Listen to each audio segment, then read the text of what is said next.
want to go back to that breaking news. The judge in former President Trump's criminal hush money trial has just finished giving instructions to the jury, who are expected to start deliberations at any moment. I want to go to our executive editorial producer, John Santucci. John, what's the latest? So we're waiting. I'm watching my phone, Diane, because our team is literally keeping an eye on Judge Juan Merchan. He's just called the parties up to the bench. He has announced in the courtroom that that concludes my instructions on the law. So at this moment in time, the jury is still seated in that courtroom. We are all just waiting for that final word that they've actually been given the case. Donald Trump, according to ABC's Olivia Rubin, is just sitting at the table as his lawyers are there talking to Judge Juan Merchan, pursing his lips, looking around. This is going to be the final time. Donald Trump is in there around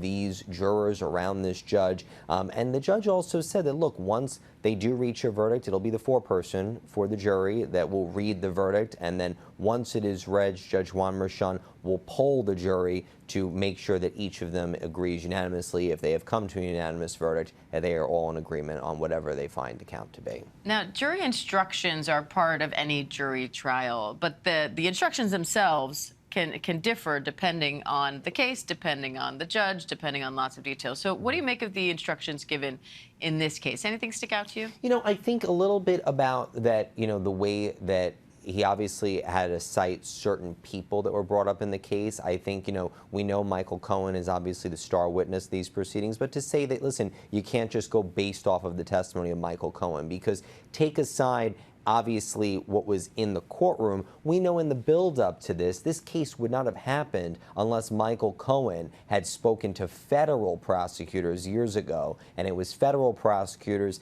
that referred this case to prosecutors here in New York. So I think all of that is really what's interesting about those proceedings. And again, on the law, it's pretty straightforward. All right, ABC News executive editorial producer John Santucci. Looks like the attorneys are still in a sidebar. The jury is still present. We, of course, will keep you updated as those juries begin deliberation.